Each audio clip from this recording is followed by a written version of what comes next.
You are now listening to the Project Kuwait. Where we stop at nothing to bring you the right facts on health, fitness, and psychology. Featuring some of the world's most experienced professionals. So you can learn, live, and live. With your hosts, Meg, Dr. D, and Mehdi. Like every other girl, I started dieting at age 16. I started with a program I found online, and I lost like 9 to 12 kilos really fast. Then I gained double in 2 weeks. Then I started this cycle of trying out different diets and gaining more. In 2019, I think, there was this article about macros by Lane Norton. My coach, we were talking once, he was like, oh, what are you fueling your body with? He was like, if you're eating like crap, you're going to perform like crap. So you have to manage that part of your life. He didn't necessarily give me advice like calories or any of that crazy stuff. He just basically said, eat smart, be intuitive about what you're putting in your body to burn as fuel.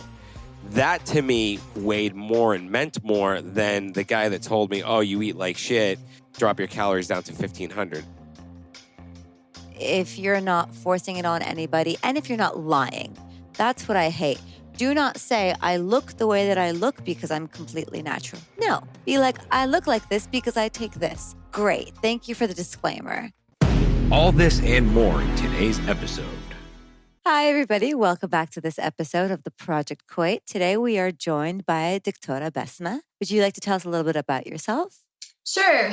My name is Besma Almusallam. I'm a faculty member at Kuwait University. This is my day job, and at night I'm usually a typical bro. I have a BFA, MFA, and a PhD in visual communication and design education, and I have a special interest in nutrition. Perfect. And you've also met Steffi Cohen. Am I right? I did, yes. How was She's that? She's amazing. I didn't know that she was this short and this jacked. She's amazing. I love her. Was it just by chance? Were you at like a convention or? I was at the Arnold's in 2019 with a friend of mine. So I had a list of all the people that I wanted to meet. Okay. And I checked all of them except for one. Who is that? Bama Burr. Okay. I forgot her name. Sorry, Dr. Besma, do you have a headset by any chance? Like an Apple headset or anything? Because I got a really bad echo that's bleeding in. Okay. So first thing, tell us about your journey with nutrition. Where did you start and where are you right now? Okay. Like from the very beginning? Yeah, like talk us through it. Sure. Like every other girl, I started dieting at age 16. I started with a program I found online, and I lost like 9 to 12 kilos really fast, and I wasn't even that big. Then I gained double in 2 weeks. Then I started this cycle of trying out different diets and gaining more, and then trying to lose them and gaining even more, and then losing and then gaining even more. And then in 2019, I think, I went into bodybuilding.com, and there was this article about macros. Okay. It was by Lane Norton. I love Lane. He's amazing. So, yeah. And I started dabbling into macros, and then I think it was 2007. And then I took all the classes I could take as a university student about nutrition, and then they also delved into macros. And in 2014, I reached almost 100 kilos. That's how big I was. And I decided to join CrossFit. Yay. I couldn't do it. Day one, I just couldn't do it. But I really wanted to. So I planned my life around it. I was moving from one town to another. I was in Kent, Ohio, and I was moving to Columbus, Ohio. So I chose the apartment that's closest to the gym. And I chose a coach that I really liked online. And then we started with 6 sessions. And I couldn't do it. I was eating close to nothing at that time because I thought that's what I needed to do. And then I kept fainting during class. And she told me that I can't do this anymore. And yeah, I was eating 800 calories. Oh my God. And you were doing CrossFit? I know, right? Are you insane? Yeah, like that's insane, oh yeah. my God. Were you doing like 800 calories of paleo also? Like of, No, 800 calories of cheese and crackers. And then the other day, the following day would be apples, and I love cheese.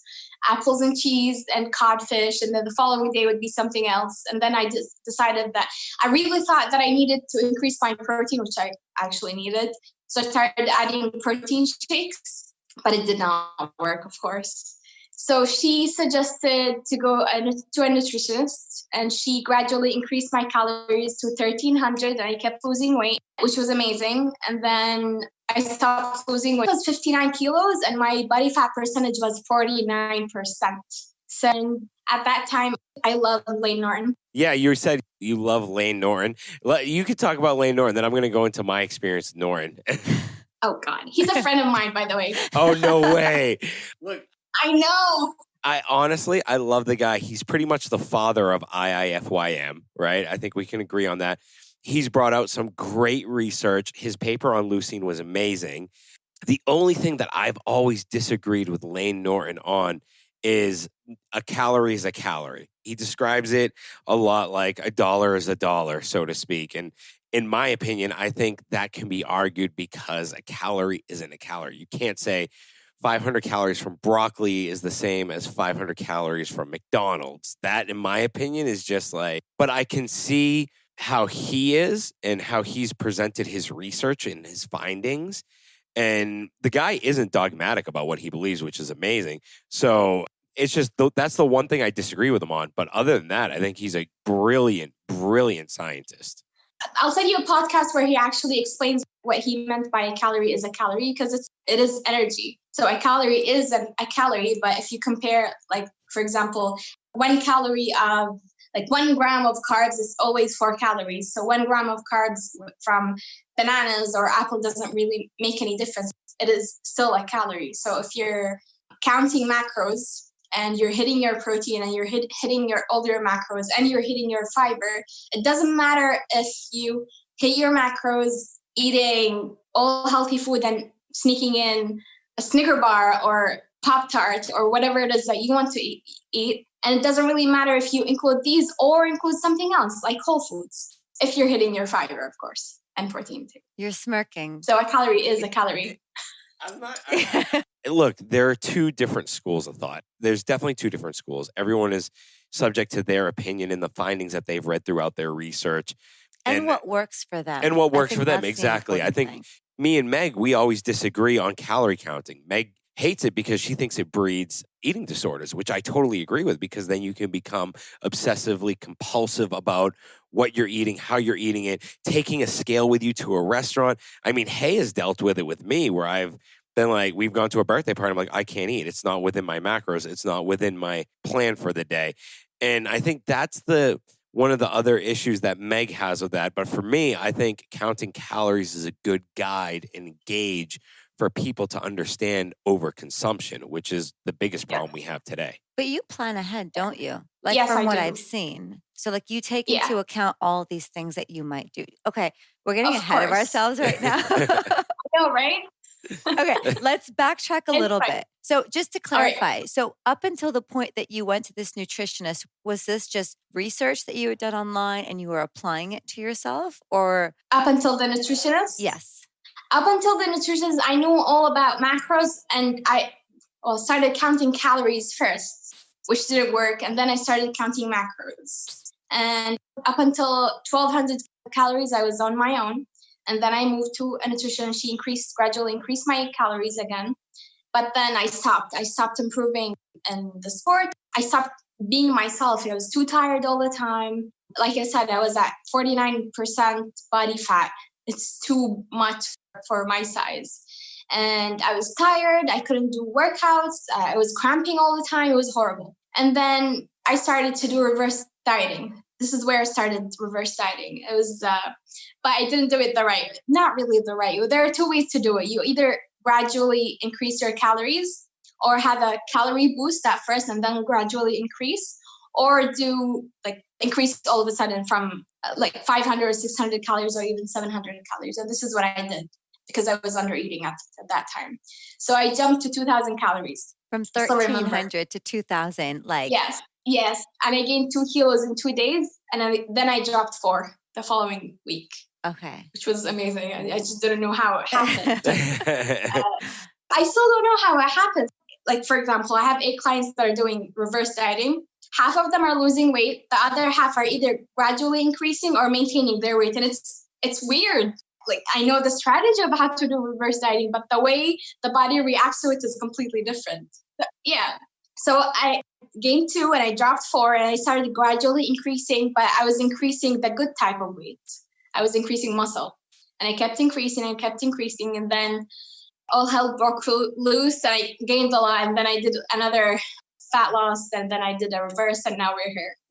So Yay. throughout your experience, like what advice would you give to someone who's in the same boat as you right now? Like what have you learned with your journey that like you're like, if I were to tell myself the first time around, this is what I should have done, what would that be? Take it slow. Think about your main goal. Don't sacrifice what you want as an outcome for what you need right now, what you want right now. If you gained the weight in 10 years, don't expect to lose it in 2 weeks. My advisor used to say, take it bird by bird, which is block by block or one step at a time. So that's the main advice I'd ask anyone. We don't need this all or nothing mentality. We can take things slow. Eventually, we'll reach our goal. Mm-hmm. It seems like a lot of conversations I've been having lately is about patience. So many people want these results so quickly. And if it doesn't happen within a couple of days, they're like, nope, I'm out. I'd rather go and eat under 800 calories than eat a little bit more and fuel my body and mentally be there. Because then you just end up binging. You end up getting fatigued. You don't have the energy to anything. And you also start obsessing about food. Yeah. And it's just like, I've been there where it's like, I start daydreaming about just things that I quote unquote can't have. Because as soon as you put them in that box of, no, I can't have this, it becomes all consuming. Mm-hmm. I started binge watching cooking shows when I was cutting. Oh, wow. that was your fix. I couldn't eat it. I might as well do something and watch it or cook for other people. And it worked. So I'm curious, and I want to go back to reverse dieting because I think that's something that people aren't very familiar with, especially here in Kuwait, because it hasn't hit the mainstream market, and God help us when it does. Because I can tell you right now, all the nutritionists in Kuwait are going to be like, oh, reverse diet. Because now we're just getting over the keto phase where I think every nutritionist has been like, all right, keto this, keto that. And half of them have done it wrong anyways, because they've been deficient in fat, prescribing like they're fat. But with reverse dieting, because I did reverse dieting, because at one point I started gaining weight like crazy. And then I started losing weight and then gaining weight. And I was like, all right, well, what can I do? And it clicked in when I started losing the most weight. I mean, I used to weigh 120 kilos. And Haya remembers this. I was eating a ton of food. I would just eat a ton of food, but I was eating the right foods. My protein intake went up, which was first thing. My fat intake kind of like went down a little bit, but my consumption of food increased and my macros increased probably by 500 calories, 600 calories. And then all of a sudden it was like a miracle. I started maintaining at my optimal level. And since then, I have maintained, even when I have the so-called cheat weeks, or I'm not very cautious about what I'm fueling my body with, I'm still maintaining that homeostasis my body really likes. And I think it's because I've trained my body to burn the fuel, so to speak. And how was it for you? Was it a long road, or did you kind of figure it out intuitively? Reverse dieting. So when I started reverse dieting, I knew exactly what I was doing this time, not last time.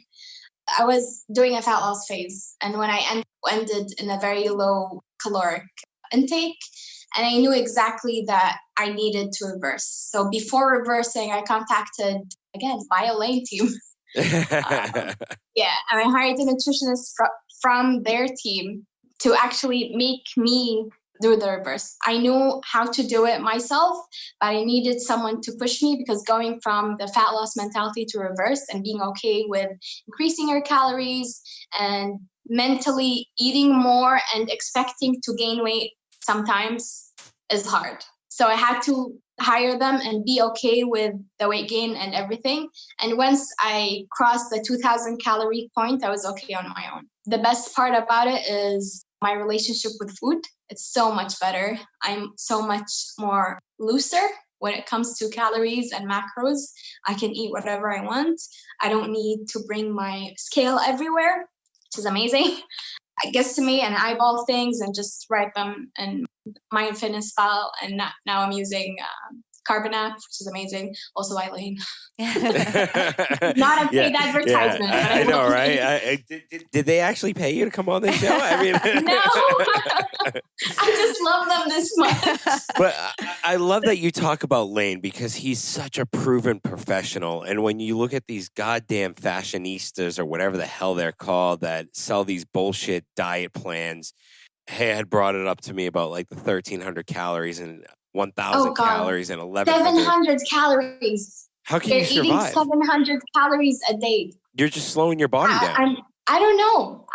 I'm surprised. I've been there. I know how it feels. And for someone, it triggered me actually when I saw someone eating 700 calories for 10 days and then binge eating for a day. This is not healthy. This is promoting eating 100% Yeah, 100%. Yeah. Like you were just talking about how your journey has now led you to a place where you're comfortable with food. You're not scared of it. That's the place that you want to be in mentally. But then you see their pages and it's all before and afters. And look at how much weight I lost with this much on the scale. No, stop. How about you talk about this how is not their before and after. Wait a couple of months and see how they look like. Yes. It's not maintainable. They can't maintain their weight in this much calories. It's horrible. Yeah, no, it's totally true. We've actually rejected companies that have talked to us in the past because they were weight loss companies. And we were like, no, it doesn't align with our values as a brand. And we try to be as authentic as possible. And, dietitians and trainers don't like that in Kuwait because we technically police them sometimes. And, and I get more hate mail from trainers than I do anyone else, which is pretty cool. But now these nutritionists, because it seems like you've tried a lot of different nutritionists globally and not just. Now, what could you say about the difference between nutritionists here in the Middle East and nutritionists in the United States?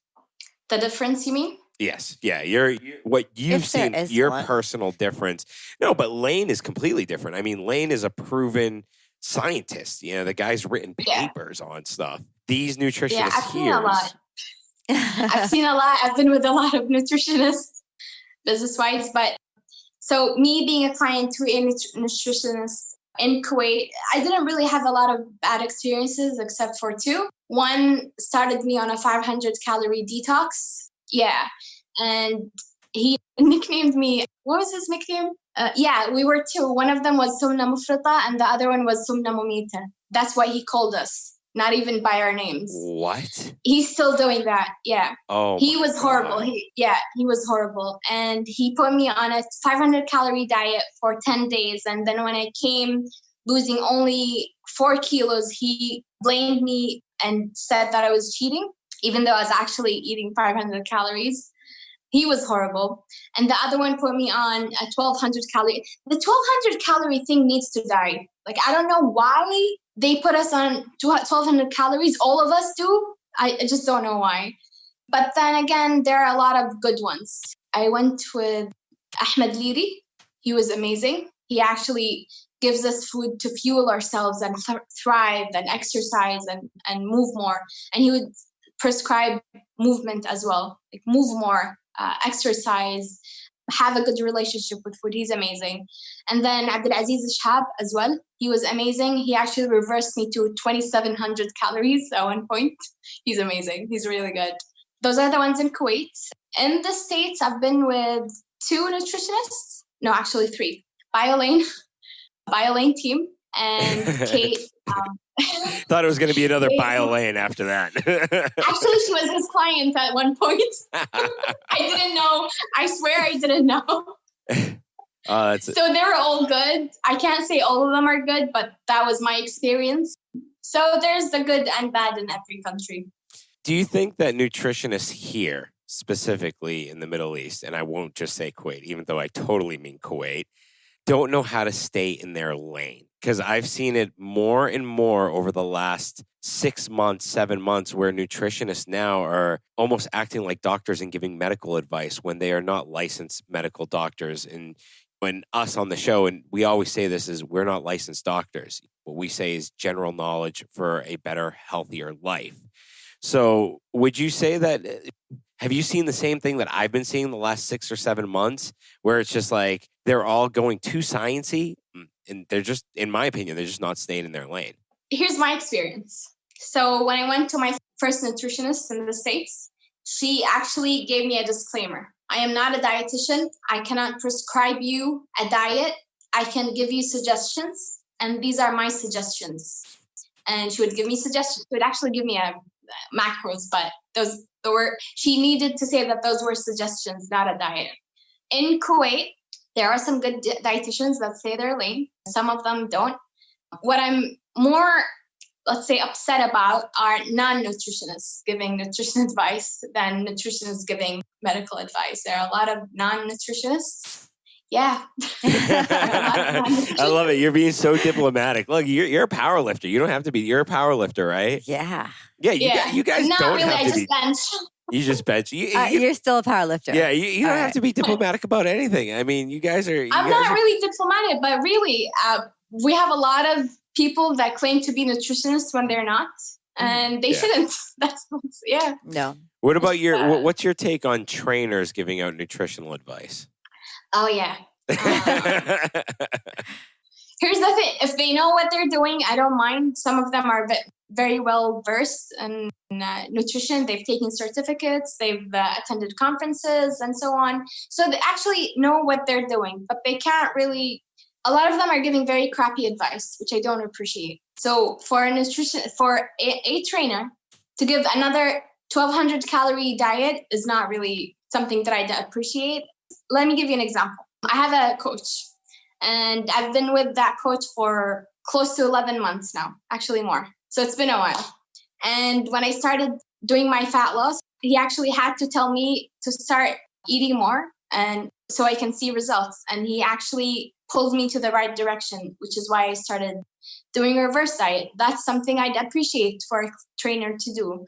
But to actually give me advice on what to eat and so on, if they're not well versed, that's not really.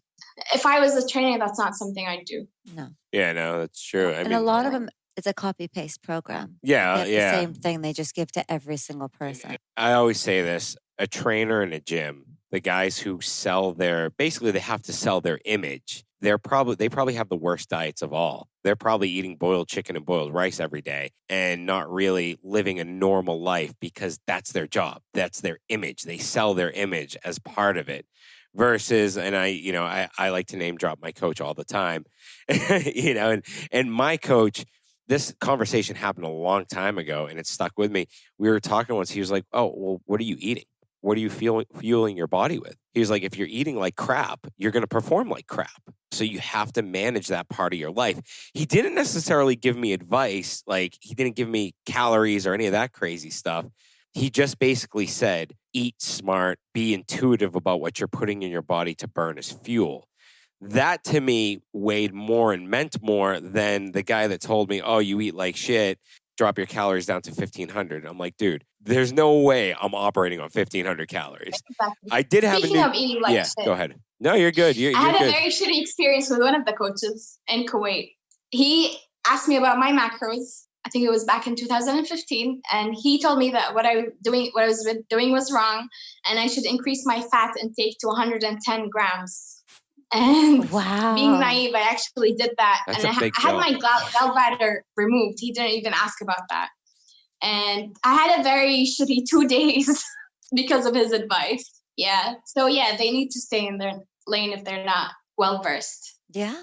You know what? Like, I think as an athlete right now, right? Like, you have your coach, you have your physio, you have your this, you have your that. People need a team around them. It's just, you can't have one person that you can go to for every single thing that you need, because they're not going to have all that information. And so you kind of need to look around for, like, okay, this person is going to do my program. This person is going to help me with my nutrition. This person's going to help me with this part. But don't try to look for it in one person, because it's not going to happen. Yeah.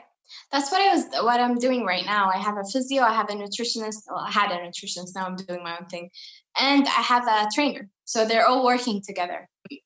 Back to Mehdi's point, I had one coach that was doing both my nutrition, actually all three, nutrition, rehab, and training. It did not work well at all. It's not a takeout menu. You can't just be here, if you need this, here's that. And if you need this, it doesn't work that way. You're lucky. I know some guys where they were getting nutrition, programming, other advice, and then their drug advice from their trainer on what steroids to take and how many milligrams. And, these guys now, the one that I know, he was in his early 40s. He was taking high doses of testosterone, not prescribed by a doctor.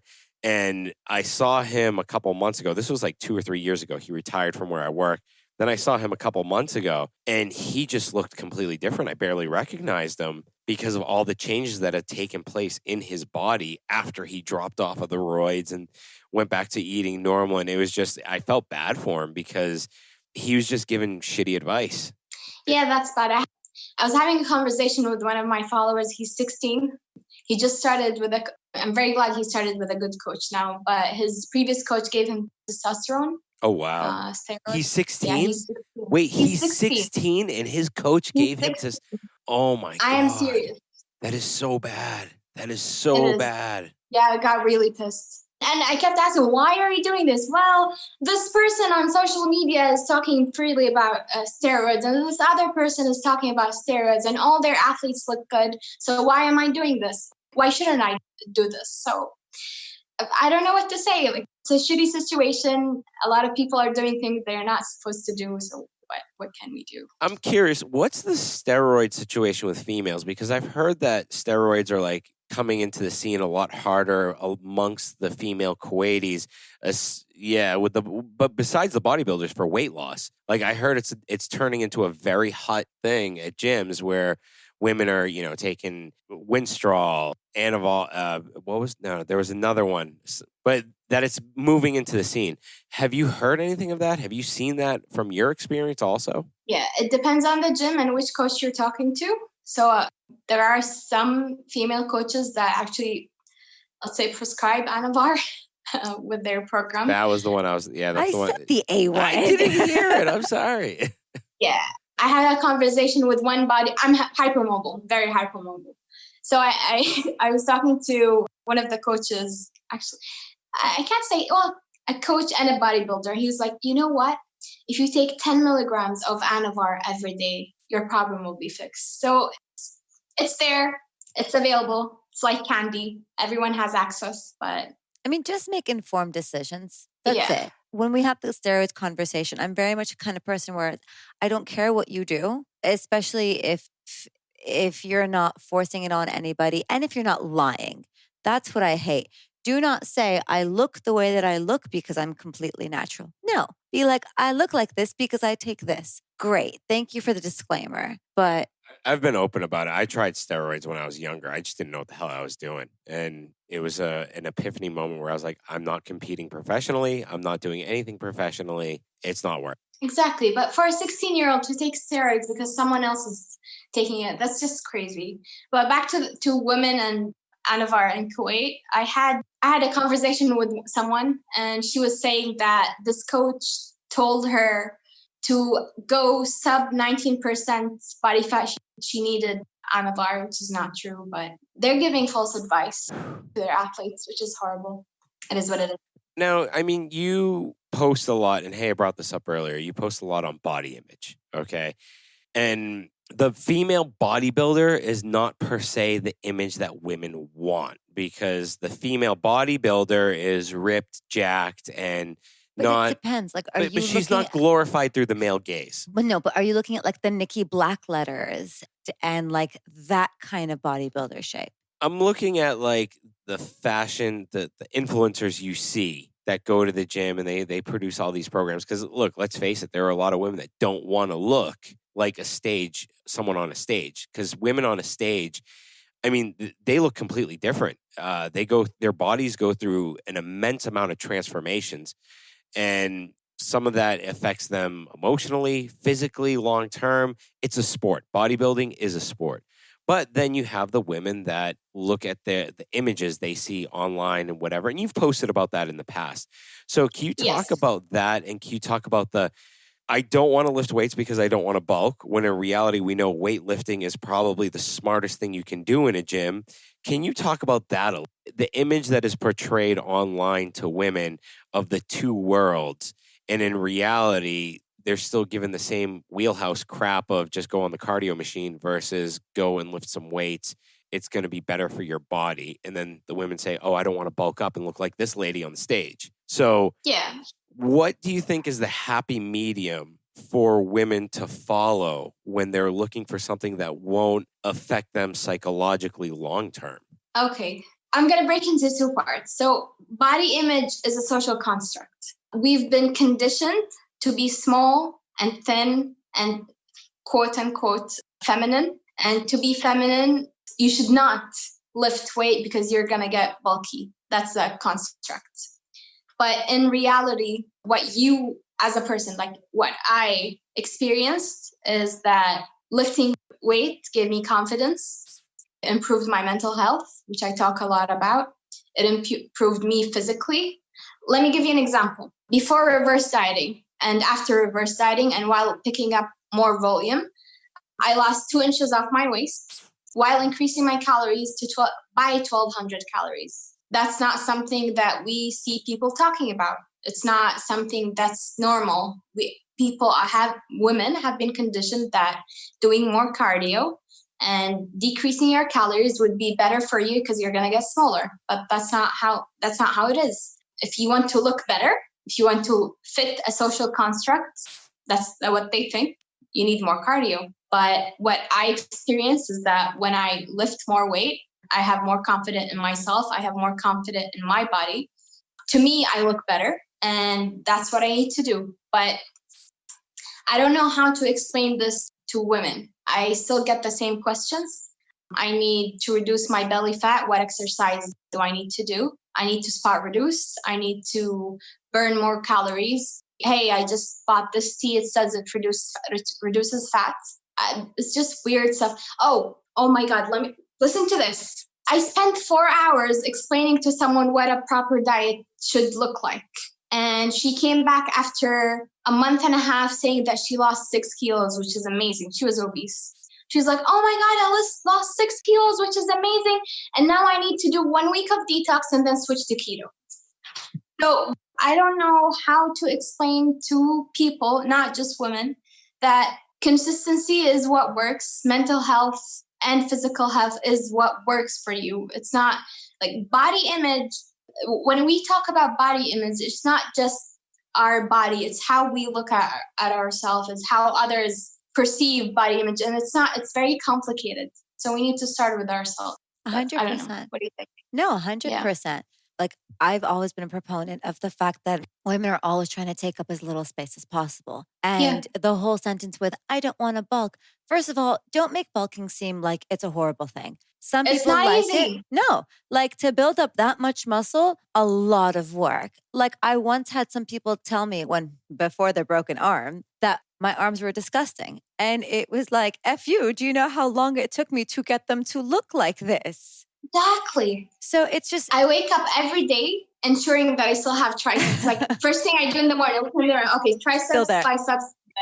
It takes a while to build stuff. No, but it's just like whatever, like whether you want to bulk, whether you want to slim down, whatever shape that you want to have, it needs to be normalized at this point. It's whatever makes you comfortable and it doesn't feel like it's being pressured from the outside. I don't know if you follow Fatma Al-Ghatfan, drama therapist, Kuwait. Yes, it's amazing, yeah. No, like we need more of her and her content. And that is something that really deconstructs a lot of these images and everything. Yeah. That's all that you can do. Just keep talking about it. I was having a conversation with someone and she was talking about someone else. She's like, oh my God, does she understand how big she is? It's disgusting. It's like, why is this even a conversation? Let people be whoever they want to be, the size they want, and do whatever they want to do. Why would you? The conversation was not even about her size, but she made it a point that her size is big, but yeah, this is why she's not good. No, that's not how it works. But we have a lot of complicated social stigma about fat. And the thing is, we all have fat. It's not really, it shouldn't really be a thing. But at the same time, like mentally, I'm trying to struggle. I struggle with this notion. I keep thinking, like, why am I so afraid of increasing my calories? I'm at 2,400 right now, and I'm not gaining fat. I'm gaining muscle, but this number on the scale still freaks me out. And it's something that we've been conditioned from at a young age, that the number on the scale actually matters. No one's going to ask about how much we weigh, but it is what it is. It's funny because since quarantine started, I think the first week or 2 weeks, I looked at Hay. I was like, oh, man, I need a scale. Like, I've been eating. Like, I feel like, I've bloated. I feel like I'm all out of whack because my food was out of whack. So I was bloated. I just wasn't feeling well. And it was funny because I stepped on the scale and I weighed exactly the same as I did 3 months ago. And I was like, how perception can screw with your mind just based on when you think you're not doing something right, but in reality, your body's just doing it right naturally. And it's funny because you say that about women and the body image of the scale and everything. Men go through the same thing. I think guys go through it a lot worse because if you're not filling out your t-shirt with your biceps, if you've got small calves like myself, it becomes obsessive, and you're just trying to build your calves your entire life. But guys go through very much the same thing. And I think one thing that I've really learned, and it's taken me a while to understand, is it's not how I look, it's how I perform in the sport that I like to engage in. I'm in CrossFit. I like to do the whole CrossFit thing. I like to do it competitively. And performance is key. And when I knock down my calories, my performance goes down like dramatically. And I've been to one dietitian here who I really thought she was great. She's been on the show, Lulua. She came on a while back, and she actually had my calories pretty high based on my activity levels, based on what I was doing, protein intake, everything, which was great. That was good to see from her. But in general, I mean, guys go through the same thing. It's tough. And I think if the mindset was how you perform versus how you look, I think people would be acting a lot different. Yeah. That's one thing I like about, I only do bench, but let's say powerlifting. So wait, do you bench 5 times a week? Just out of curiosity. 4 times. I'm a typical bro, chest day every day. Awesome. There's nothing wrong with that. Look, there's nothing wrong with that.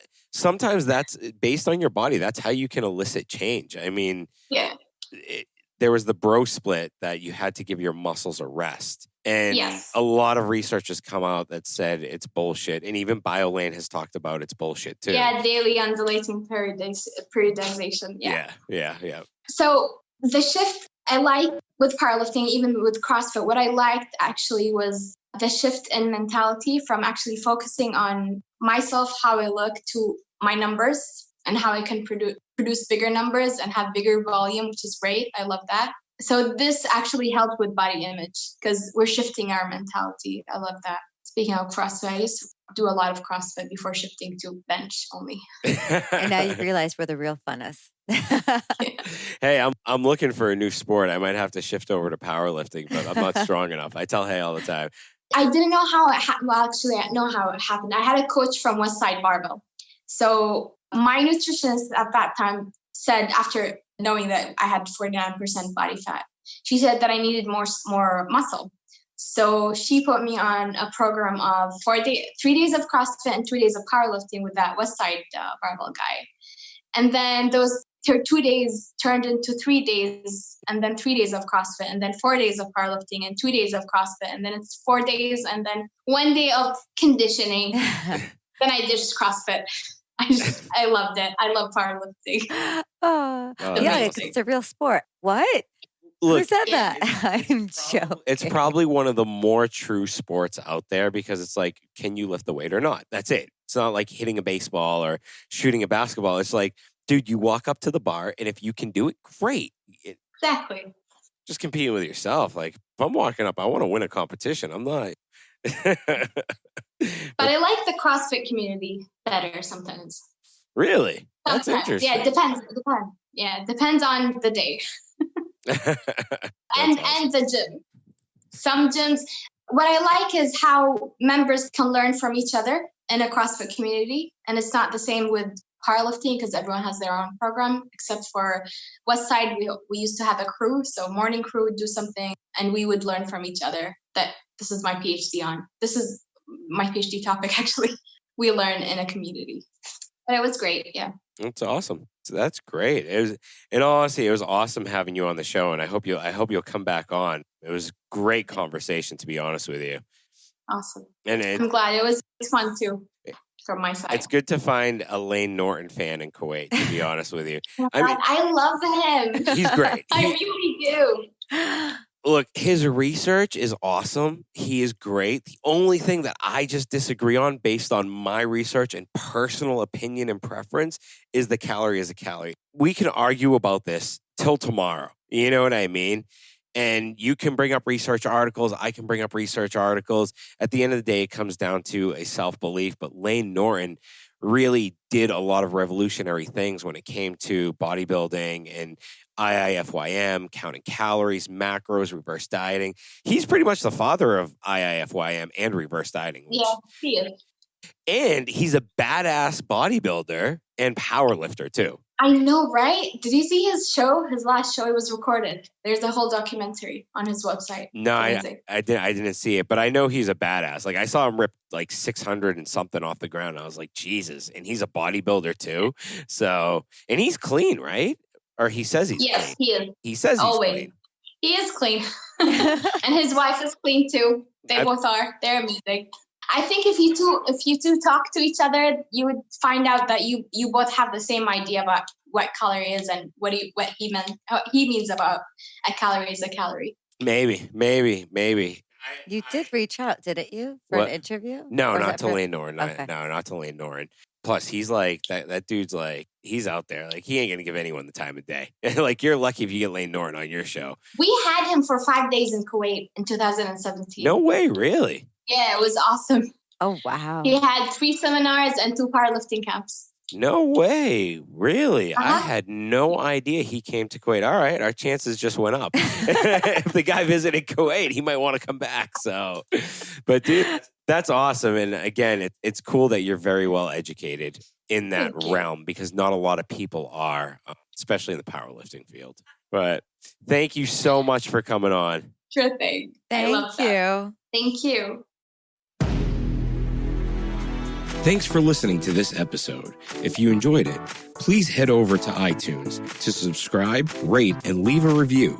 You can also find us on Instagram at The Project Kuwait. Thank you, and join us next time.